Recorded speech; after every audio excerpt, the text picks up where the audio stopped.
mattress. This mattress is extremely unique in that it's not a memory foam bed, it's not an inner spring bed, it's not a hybrid. It's actually a bed made out of polyethylene. And so basically what that is plastic, and it's like these little plastic strands. The way this mattress came about was a gentleman in Japan noticed when he was fishing that this fishing line could be used for other purposes. It's just this, plastic fishing line.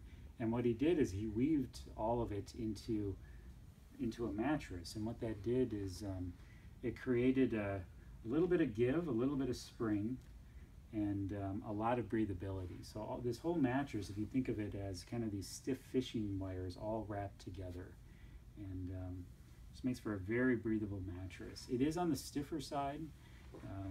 This started in Japan, and this is probably one of the firmest mattresses I've ever slept on.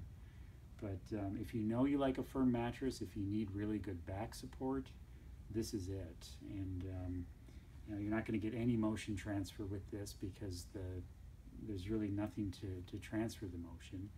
So definitely check it out. It's a great alternative to some of the products out there because it's so unique. A queen size retails for about $1,300, and more information can be found on sleepsherpa.com.